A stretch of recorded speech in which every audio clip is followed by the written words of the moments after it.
Good evening and welcome to Simple Scotch Reviews. Here we're going to try to actually make a quick hitter review. A quick hitter, so it's quick.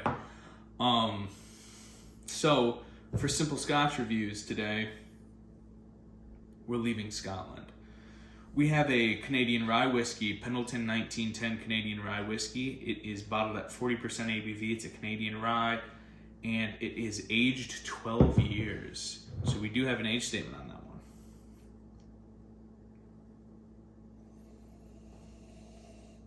So I've had different Canadian whiskeys, not super well versed in that, but let's get into it just with the notes. See if it's something you like. You'll get it if you like it. If not, pass. All right, leather, maple syrup. So leather, tobacco, maple syrup, caramel, vanilla, and spice. Sorry, we're making this quick. I did nose it before. I'm not just able to sniff once and throw all those out immediately. Yeah, so for this whiskey, for me, leather and tobacco notes are kind of at the forefront, balanced with the sweet notes. It is a nice balance there. So you're not just getting cloyingly sweet from the sweet notes, but you're not just full-fledged leather. Not also worth noting, it is a Canadian rye at least, not really getting much for what I'd consider rye, like those spice notes.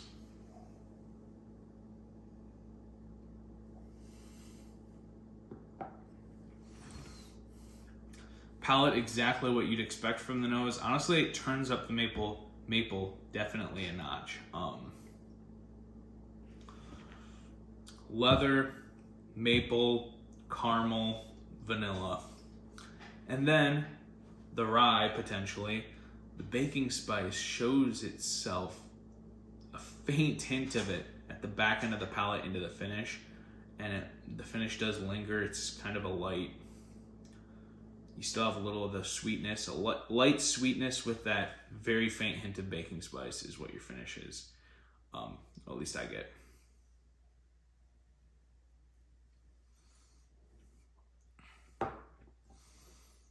Yeah, it is a unique whiskey from that standpoint that you've got maple syrup, caramel and vanilla, that sweet element, and then the leather kind of on the palate, that's it.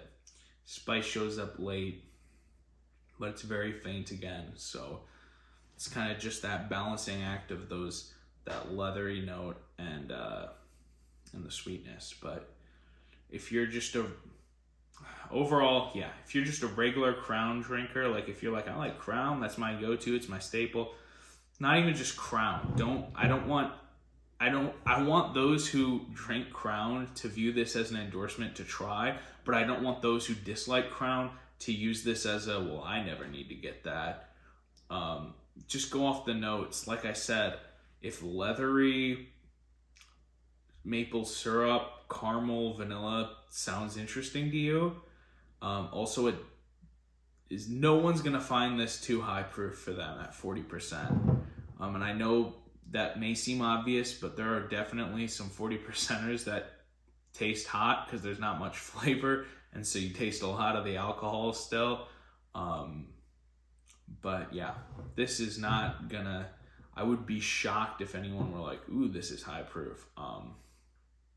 Heck, even non-whiskey drinkers probably wouldn't find this to be all that much. But if you find those flavor notes interesting to you, definitely give this one a shot. It's interesting.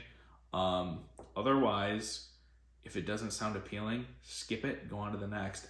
But if it doesn't find appealing and you're still looking for something to buy, check out the channel, like, subscribe, review, or check out the other reviews.